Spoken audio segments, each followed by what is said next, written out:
Welcome, everybody. Welcome to episode number 141 of the Fraternity Foodie Podcast. I am your host, Mike Ayalon, CEO of Greek University. We call these episodes Fraternity Foodie because there is nothing like great food to bring people together. Now, go and check out our brand new book. We released it 3 weeks ago. It's called From Letters to Leaders, Creating Impact on Your College Campus and Beyond. It's available on your Kindle for only $2.99 right now. Or you can have the paperback copy shipped to you for only $9.99 on Amazon. It is a great investment for any college student, I promise you. Now, today we have a really, really fun episode. I can't wait to get to this. Today we have with us Christy Noel. Christy is an Ironman Bad Ass and a career expert. She is an author, she is a speaker, and she is a career advice expert. She helps people who are dissatisfied with their career and maybe they lack the tools that they need to find fulfillment by sharing her personal stories of actionable career advice and career advancement strategies. She delivers her own stories and the lessons that she's learned of life in the corporate world through her book. It's called Your Personal Career Coach. And she also does speaking engagements to help other people get the job, get ahead, and also get rewarded. She is the trusted virtual career mentor who will help you in terms of propelling your career, and she is always going to have your back. That I promise you. Welcome to the show, Christy. Thank you, Mike. I'm really excited to be here, and I love the introduction. Thank you. That was very nice. Well, thank you very much. I'm available if you want me to do the introduction for you as you speak all over the country. I mean, I am available, I will say. Oh, good to know. I'm going to have to hire you. That was pretty awesome. I was even impressed. I'm ready. I am absolutely ready. All right, so let's talk a little bit about your background. I always like it for our audience to know kind of where you came from, and I think that's important. You chose UCLA for your undergraduate experience. Why was UCLA the perfect choice for you? I have told this story all my life, and there's a very much an element of being embarrassed, but I wanted two things in my college career: football team and sororities. Nice. I love it. And I'm a Southern California gal. And so I was looking at San Diego, USC, UCLA, Santa Barbara, and UCLA had sororities and a football team. I went on the campus and I felt instantly at home. It was just like, this is it. This is where I've got to be. I completely understand that feeling. I've spent many, many days on the UCLA campus. Specifically that Sigma Pi house on campus is just beautiful and a lot of fun with the setup that they have. Literally social events in the middle of their house. It's protected on all four walls by the house itself. So it's a lot of fun for sure. And of course, you joined Tri Delta over there at UCLA. Tell us, what was special about the Sisters of Tri Delta? They are wonderful. They are my best friends to this day. I get together with a group of Tri Delts every year. We go on a girls' trip. Unfortunately, we haven't had to have one in the last year, but I did not rush well. I have to admit, Mike, I went through rush twice. The first year, I just didn't connect with any of the houses. And so I went through again and still didn't do particularly well as far as getting a lot of invitations that I had wanted and stuff, but Tri Delta was at the top of my list, and thankfully they invited me, and it was, it's kind of one of those things with jobs. You don't need a lot of job offer. You just need the one. Same with rushing. You don't need a lot you just need the one. And so it was a great experience, especially being at such a large school, and, classrooms were 200 people. So it was very hard to meet people and make new friends. And so that's why it was important for me to have a sorority life wherever I went. And it couldn't have been better. It was fantastic and amazing. And back to my UCLA story, thankfully it was actually a very strong educational school, and I did get a very good education, because you noticed that wasn't on my list of priorities. It usually isn't, by the way. Oh, good. It's not just me. That is great. That is absolutely great. I'm really happy that you shared that story about, not really rushing well the first time, and that you didn't give up, and that you continued to get at it, because I think that happens often, sometimes it takes a little bit more work to try to find the right home for you. And obviously you found it with Tri Delta and it worked out great, which is awesome. But again, I want to give people who maybe don't have a good first time out, or maybe don't, make the impression that they want, to continue to try to find the right home for them, because I'm really confident, based on all of the fraternity and sorority communities that I've seen around the country, the right home is out there for just about everybody. And if not, start your own fraternity or sorority and be a founding father or a founding sister of your organization, and build your own if you can't find the right home. But I do believe in fraternity and sorority. Obviously, I'm a big fan. I believe it's given me the leadership skills, the motivation skills, certainly the communication skills that I never had coming into college. And I'm grateful for that. So I'm glad that you shared that story, that, you continued to persevere in order to find the right home, and it worked out great.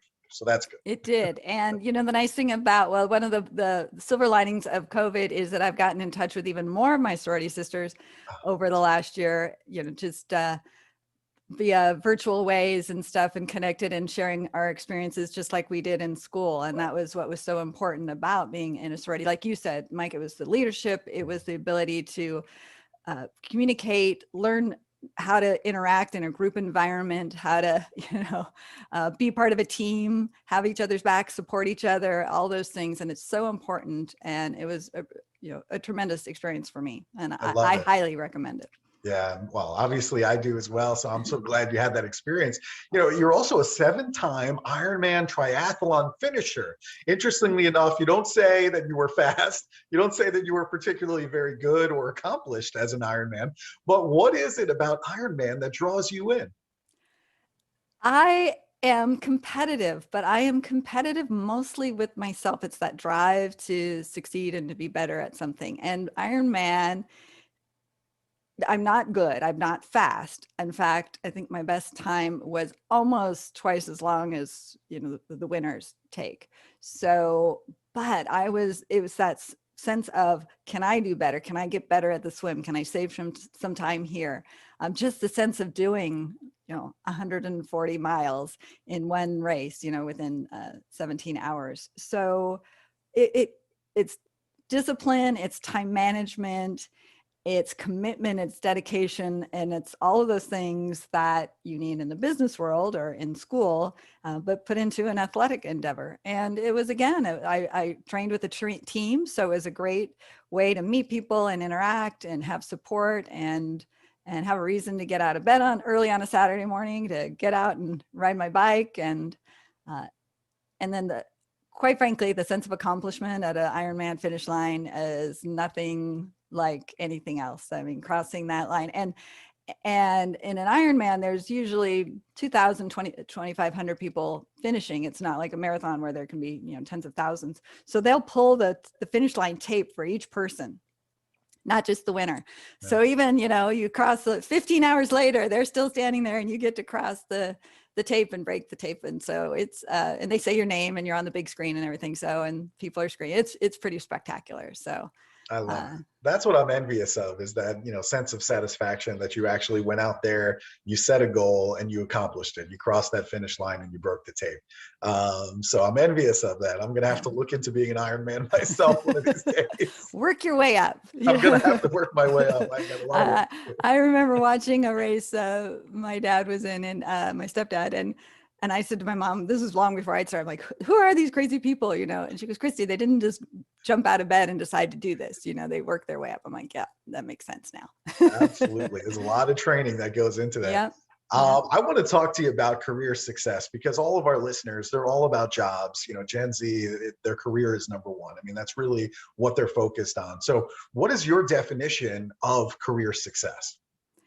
It used to be the corner office with the C title and a lot of money, and it's really changed over the years. And to some people, that still is career success. And I guess that's what I would say, Mike, is however you define career success. It's not what your parents define it. It's not what your professors, it's not what the gurus and the mentors and the CEOs themselves. It's what's important to you. If it's flexibility, if it's being able to travel the world and do your job, on a beach in Bali, if it's being able to coach Little League or be home, when your kids get home, and still make a good living and be fulfilled and feel like you're making a difference.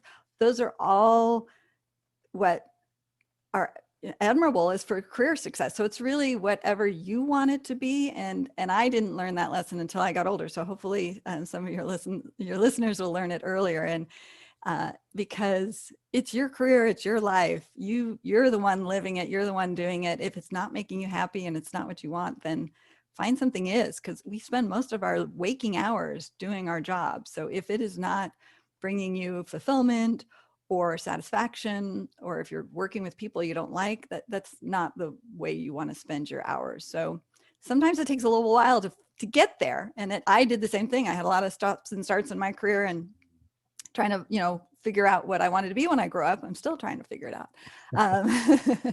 But all those steps helped me figure out what I didn't want to do, oftentimes a lot more than what I did want to do. So, and the people I wanted to work with or work for.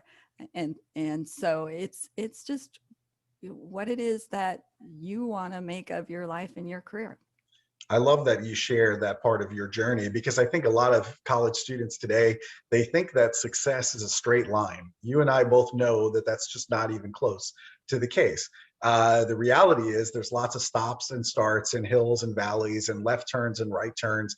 And eventually you find what it is that you're looking for. I went to school for accounting, and ultimately I realized that debits and credits, unfortunately, there's not a lot of creativity with debits and credits, right? I mean, people who use creativity with debits and credits, they usually go to prison. So, what you have one of those two lanes, and I'm saying, you know what, I'm kind of a creative person, and that part of me is not being fulfilled in this career choice. And I had to make a decision to do something else where I could be a little bit more creative and be an entrepreneur, for example, which is just really exciting to me. So you're absolutely right. I think there's a lot of stops and starts, and a lot of the time you're figuring out what it is that you don't want to be doing. And eventually you'll find what it is that you should be doing. And I think that's probably at the intersection of what you do really well and what the world really needs. And so you got to find that intersection, and sometimes it takes some work to get there. And one quick thing I'd like to add too is don't think that if you make a misstep or you do something and you pivot, that was a wasted time or wasted opportunity. Because what I have found is the things that I've learned have all come full circle to what I do now, even though that wasn't the path that I took. So I worked in radio syndication, and now, oh my gosh, a lot of those skills I'm using when I'm, working on a podcast. When I wanted to be a broadcast news person, I learned how to be on camera. Now, hey, we're on, the Zoom world that we're in, all those skills come. So it's really fascinating. At the time you think, well, I don't know where that's going to play into part, but somehow it all comes together and is right where you're supposed to be at the moment you're supposed to be there. So yeah, everything happens for a reason. I mean, that degree in accounting, that really has helped me to be an entrepreneur. I do all my own taxes, both personally and for the business. I understand how an income statement and a balance sheet works. As an entrepreneur, that's really, really important, critical stuff to make my business a success. So I don't view that as wasted time. No, it's quite the opposite. I view I needed that experience in order to get where I am today. So I'm grateful for that. So I really like the way that you frame all of that up. Now, our students that are listening right now, or even new professionals that are listening right now, they want to know, how do you write a resume that actually gets you interviews? What tips do you have? The main thing I want to tell you is that you want to focus on your results and your successes, not the job descriptions of the positions that you held. So think of me as the hiring manager. I have a problem I'm trying to solve. That's why I'm hiring. So I'm either shorthanded, I don't have the right skills on my team, I'm trying to raise money, save time, whatever. So your resume needs to help me figure out how you're going to solve that problem for me. And the best way you can do that is tell me how you've done that at previous positions or other successes. Because if I've seen that you've done something successful before, I know you're going to do it again. So if you're just giving me a very long description of your job, well, great. I probably know what the job description is for an accountant or a marketing coordinator, but I don't know how well you did it. And that's what I need to know. So spend less time on the job itself and more time on what those results are. And if you don't have if you're a recent graduate or you don't have a lot of professional experience, just telling me any type of results will show me that you can do it. So if you were a waitress and you turn tables faster than anybody else and you know, your customers loved you, put that on there. If you were in retail sales and you know, had met your quota or exceeded it, and you know, were an employee of the month or something like that, all those things, again, tell me that you can create results and you'll do it for me. Oh, yeah, I love that. And you really need to quantify that for the person who's reading your resume. And, you know, don't be afraid just because maybe you don't have an extensive work history yet. Think about your college fraternity and sorority experience. So, for example, if you were treasurer of Tri Delta, then tell me that you reduced chapter expenses by 30%. Right? That gives me an understanding as a CEO of the company how I can hire you as my accountant, and you're going to help me in the business world. But you got to quantify that for me. Don't just tell me treasurer. That doesn't mean anything to me. Tell me that you reduced expenses. Tell me that you improved cash flow. Show me with numbers how you made an impact. Absolutely. Numbers, percentages, Yes. time, anything with a number is what a hiring manager can see quickly. They understand it, they can consume it, and it catches the eye. Yeah, totally agreed. What are some tips on how students or new professionals can research a company before they even get to the job interview? This is so important, Mike, because a lot of people go into it somewhat blind, and that's bad for you for two reasons. One, you don't come across very well in an interview. If the person has to explain the company and what they do because you haven't done your research, you're not off to a great start.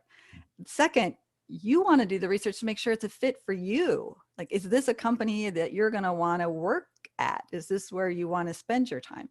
So I like to do three things. I say first, start at LinkedIn, look at the company, see what they've posted, see what kind of tone they have. Are they a thought leader? Are they doing white papers? Are they hosting webinars?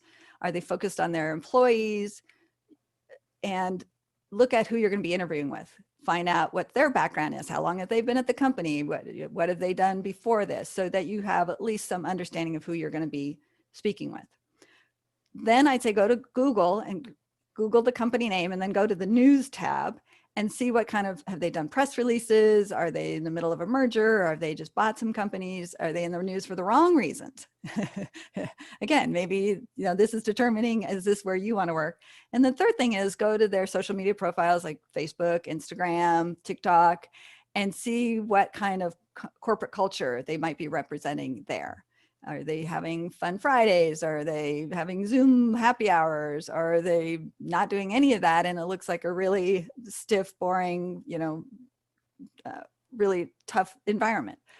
So all of those things will set you up to have good questions to ask when they say, do you have questions in an interview? Because you always want to have questions, and it's not how much is the salary and what's the vacation and the benefits, but you want to have really thought-provoking questions to understand the role and the company. But again, it gives you a great insight into if it's a fit that you're going to be, if this is a place where you want to spend your time. Yeah, a great question to ask about corporate culture. What does lunch look like at your particular institution? If they say, well, I've never left my desk for lunch, that tells you something. If they say everybody's on their own, that tells you something. If they all, meet together in a lunchroom somewhere and they enjoy each other's company over lunch, that tells you something. So I think that, could be a really good window into corporate culture just by asking that particular question. I love that question. Yeah, that's a really good one. Now, it's a bit of a challenge right now, I think, if we're being honest, to go into this job hunting mode while we're dealing with the pandemic and COVID-19. So what tips do you have in terms of finding a job while we're still in this pandemic? Well, the first thing is spend less time on job boards and more time networking. And I know people sometimes don't want to hear that because it's a lot easier to just go on the job boards every day and see what was posted, send out your resume, and then sit back and wait. But you're not going to get a job that way. I shouldn't say never. It's the percentages that way are low. There's several hundred people applying for those open jobs. So you can spend some time on the job board and then do send your resume. And this is one of the big things you need to do is customize your resume and your cover letter for that position. Make sure it's reflective of the responsibilities that are in it. Those keywords are in your resume so that it's a fit. Don't just shoot off, the same resume for every job and expect to get a call. But more importantly, spend time trying to find those opportunities that are not posted. And those are majority of the positions do not get posted. They're filled either by recommendations, referrals internally. Maybe they have an internal program where people are referring, but those are harder to find. And so it's a little bit more work, but that's where you're networking. And it's actually a little easier to network now because you're not going into a room full of strangers and shoving your hand and shaking hands and trying to make small talk. You're doing it online through LinkedIn usually. And so it's if you're shy or introverted and this is feeling a little overwhelming, it's actually a lot easier because you're in the comfort of your own home on your computer doing it now.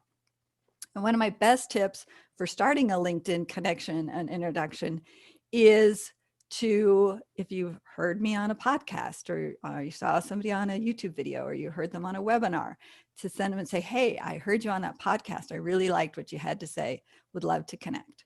Or I read your article or something. People love that. They're not going to say no to that. And then your foot's in the door to carry on the continued conversation. And my main point of networking is you are giving more than you're getting at the very beginning. So don't make that connection and then say, hey, I'm looking for a job. What do you got? Or who do you know? That's a really bad networking relationship. So, but you can ask for informational interviews and understand their company or understand their industry more.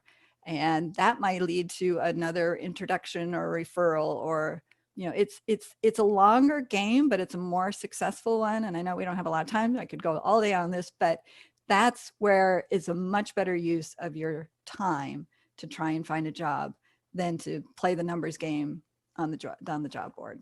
Yeah, networking is really a two-way street. So you really want to understand what are that person's problems in their industry and see what you can do to help solve them, as opposed to just saying, what jobs do you have for me? So it's got to be kind of this give and take relationship. And I think that's where people miss. But I love your suggestion on, the podcast. I've gotten a whole bunch of emails and LinkedIn requests from people who have read the book. And they're like, I just love the book and I would love to connect. And, anytime somebody says that, I'm like, oh, okay, you read my book and you like what you read? All right, so let's talk more about that. I'm much more willing to have that conversation once I hear that. So yeah, and if you just use the LinkedIn one and you don't send me a message at all, I'm not going to connect with you because I don't know who you are and why you want to connect. So just, you don't have to write a dissertation, but just that, give me a sentence or two of why I should connect with you and make sure I know you're a human and not a bot who's, hitting me up through LinkedIn. Yeah, great tips. Now, many of these job interviews are being done in a session just like this that we're in now on Zoom. So what suggestions do you have for perfecting the video interview? So the main things are your lighting, your audio, your camera angle, and looking at the camera. So first of all, they need to be able to hear you. So make sure you have a microphone. The Mac computers seem to have a pretty good built-in audio mic. The other computers tend to not. So if I would say, even if you're wearing your earbuds or a headset or whatever, so that they can hear you. We've all been on enough Zoom calls. If the audio's bad, like you want to get off, right? So you don't want anybody feeling that way on your interview. Have good lighting. Make sure the lighting's in front of you and not behind you so that they can actually see your face. It's always better to have your camera a little higher up so you're looking up. That's why we do selfies the way we do, because it's flattering. Looking down at the computer and during an interview is not an attractive look. No. And then the fourth thing is look at the camera so it feels like you're having eye contact. You're sitting across the desk from them. It's tempting to look at yourself or look at the interviewer by looking at your screen, but practice a little bit and get used to looking right into the camera. You come across as a more intimate and effective interview that way. Perfect suggestions. I love it. I use it on the podcast, as you can see, with the lighting and the angle. All of that stuff is incredibly important. So I'm obviously paying attention to it. So we're, not just talking the talk, but we walk the walk. We actually use it every single day. Yeah. And you look great, Mike. I love it. I appreciate that. It takes a lot of work to get, this kind of look. People say that, I belong on radio and it's probably because of this face doesn't belong on TV, but that's another whole story completely. Well, I wouldn't agree with them, but I appreciate that. So, one thing that, we don't think about often enough, we tend to say that, we've crossed the finish line once we get the job offer. And it's like, all right, we've finished. It's almost like in your Ironman triathlon, right? You finished. But, I think what's really important to think about here is that once you get hired, I think we have to start to think about how do we start a new job successfully. And so then there is some work to be done to start it on the right foot. So what advice do you have to start a new job successfully? this is an important question. I'm glad you asked it because, as you said, a lot of people think like, oh, I got the job, I can let my guard down. And you want to be mindful of how you approach the job. And you have that finite newbie hat that you can wear. It's finite period of time that you can wear the newbie hat and get away with some things. And I don't mean like get away with it, but you can take advantage of the opportunities to meet with people and get meetings that maybe you wouldn't get further down the road, because you could say, hey, I'm new, I'd like to meet as many people as possible. So that's one of my tips. But I first want to start with understanding how are you going to be measured? What is, what are the goals that you are going to be assigned to, and how are you going to be measured so you achieve them? So full disclosure of what they're expecting of you and how you're going to be given that gold star at the end of the day. And then what are the biggest challenges? What are your boss's goals? What are they trying to achieve so you can support that? You do well by helping your boss do well. And I don't care what job you're in or what industry or what role you are. That's one of the keys to success. So understanding what are their challenges so you can make sure, and the priorities, because there's nothing worse than working on something that turns out is not the priority, and the frustration of finding out that your boss was expecting one thing, you were working on another. You feel like I've just spent all this time on something that wasn't what the priority is. So avoid that. Know what the priorities are, know how you're going to be measured, and then meet with as many people and in different departments as you can. And again, wear that newbie hat and say, hey, I'm new here, would love to find out more about how the finance department works, how the sales department works, how the IT and the tech, and whoever will take a meeting, ask for 30 minutes. Maybe you do it over lunch. Maybe you just plop down and on a Zoom call or phone call or their office when you can, and just get to know, ask how they feel about the company. What are their challenges? How are they helping support the growth of the company in the direction?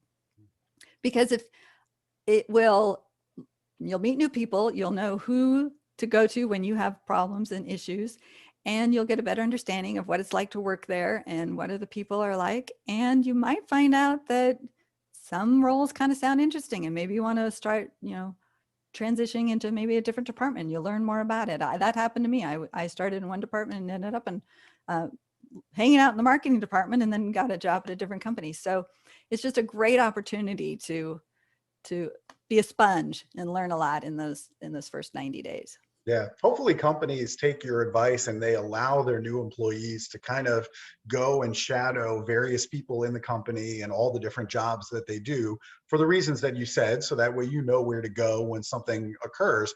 But also, I think Gen Z, it's very important to make sure that we underscore this. They have this, it's called FOMO, right? Fear of missing out.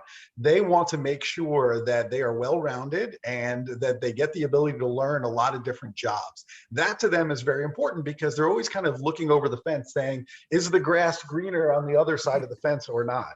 This is something that's very common with Gen Z. And so I hope companies allow them that space, that opportunity to learn from other departments and sit and see what everybody does in the company, because I think you're going to be able to recruit and retain more employees that way if you do that. I agree. And as I said, it's a lot easier to do that in that beginning part, because if you're doing it 6 months from now and you're saying, hey, I'd like to shadow the IT department, then people might be going, well, why? Why now? And are they trying to make a move? And, are they going to, I don't know. It's just, when you do it early on, and then you can continue those relationships. So 6 months from now, when you are hanging out with the IT or the dev team or something like that and asking questions, it doesn't seem anything but normal. Right. Yeah, it seems totally normal in the beginning. Right now, obviously, times are difficult for many companies out there during the pandemic. And what's the best way for somebody to ask for a raise at work when many other people that we know are out of work completely? How do you do that right now? And the thing I want to emphasize too is that if you're deserving of a raise, it's okay to ask one, even in a tough job market and other people are getting laid off or having a hard time finding a job. So, but there are ways to successfully get a raise that when you know when the budgeting season is. So it's a lot easier to get a raise when they've budgeted for it. So ask before the budget begins, and so they can put it into the budget. Make sure you have your reasons why you are deserving. Understand what your market value is, find out what salaries of similar responsibilities in your market are earning, and then have your list of accomplishments. So asking for a raise because you've been there for X amount of time with no other backup, or the company's doing well, therefore I should have a raise, or I'm having a hard time paying my bills. Those are not any reasons that the company actually wants to give you more money. They're going to reward you for helping them achieve their goals and grow. So if you saved money, if you increased leads, if you paid bills faster, whatever it is that you did that you accomplished it, the churn was reduced, retention was increased, all of those things. And it's great if you can go in with a list that says, well, and I worked on this project, here were the results. We saved the company $50,000, we've reduced churn, we've turned around and made our customers happier in a shorter period of time, onboarding, whatever it is, so that you have a list of things that you accomplished so that you can point to and proves to them that you're worthy of the raise. And you might, and again, you could ask before the budgeting process. You might not get it right there, but then at least they can put it into the budget and you'll get the raise when the time comes. And maybe it'll even be a little bit bigger than what had been budgeted if it wasn't budgeted at all, because it's very hard for your boss to go in and find money that wasn't budgeted. They have to go to their boss and da-da-da. But if you know and can get that into the budget, you might have to wait a little longer, but it's there, and then getting it isn't nearly as much of an ordeal internally. Yeah, you bring up a great point. I don't think a lot of employees today are thinking about where are we in the budget cycle and can I get that into the budget. It makes it a lot easier for a manager to get those things pushed through if we've already, kind of expected that that's where we need to go. So that's really, really good. The other question that I get right now is college students are looking to network, maybe get, job opportunities or internships over the summer that's coming up here. So what are some easy ways that college students can network over summer break?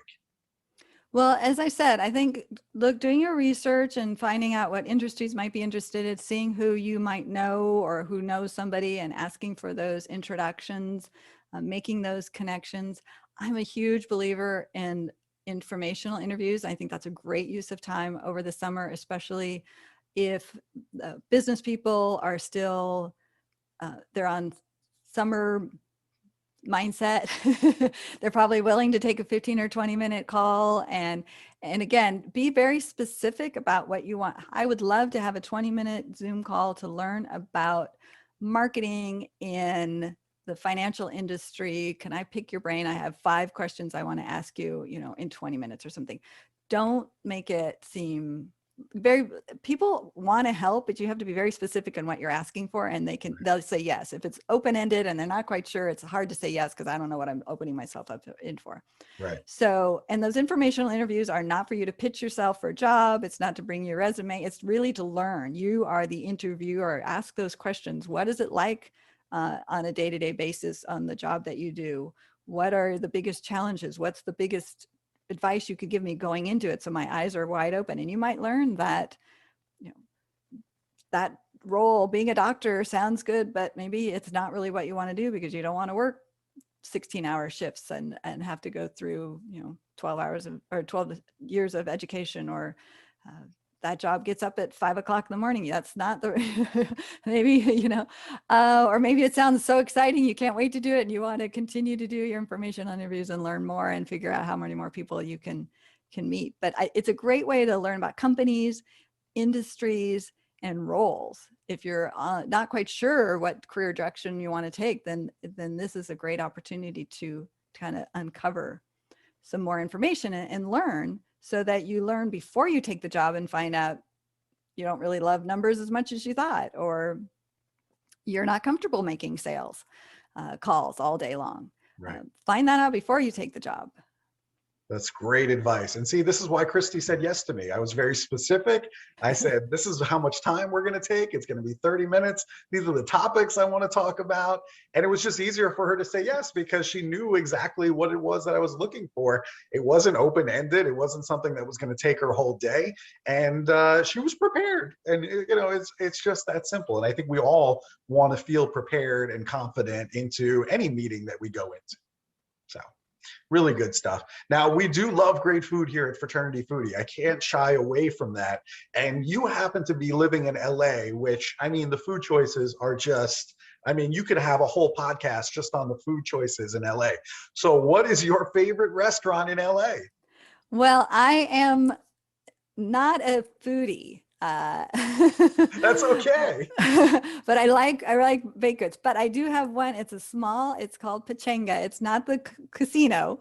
It's a little independent Mexican restaurant, and it's a fast casual. And I love their vegetarian tacos and their veggie burritos and their nachos. And that's my go-to when I want some good, easy food, and it makes me happy. There you go. That's all you need. It doesn't have to be anything extravagant.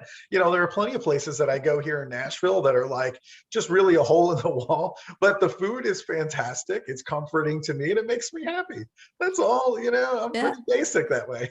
My mom lives in Colorado, and whenever she comes to visit, the first place we have to go is Pachanga. Even if you're coming from college, it's like we're having lunch at Pachanga. I'm like, all right. So even my mom loves it. So exactly what you said. I'm heading to Pachanga next time I'm in LA. Hopefully that's real soon. I haven't been on an airplane in 13 months, but looking at my schedule, I can see that's going to change very, very quickly. So sounds like we're going to get that opportunity. We're going to get that opportunity in LA real soon. So I'll send you an email when I'm in LA. We'll meet over at Pachanga for some of those veggie tacos. I really like that. Would love it. All right, that sounds good. So if our audience, if they enjoyed this, they want to learn more about you, they want to go and read your books, or they just want to connect with you as a career coach, where should they go? Easy. ChristyNoel.com is my website. There's links to the books. The books are Your Personal Career Coach and Your Career Survival Guide are available on Amazon and your favorite book retailer. So you can go to your independent bookseller, Barnes & Noble, wherever you'd like. And I have some freebies on the website, so you can click the freebies or go to ChristyNoel.com resume guide. But I have a really great resume guide for some tips on getting your resume, informational interview. I have an ebook, complete guide to take you through that if you don't know how to do informational interviews and you're not quite sure what they are or even how to ask for them. I've got templates and things like that. So I encourage you to check those out and put those to use, because again, the job boards are not going to be your best bet for finding for your next position. So it's networking, it's who you know, and it's finding those opportunities that are not posted. Yes, networking is who you know and who knows you. That's the other important piece, of course.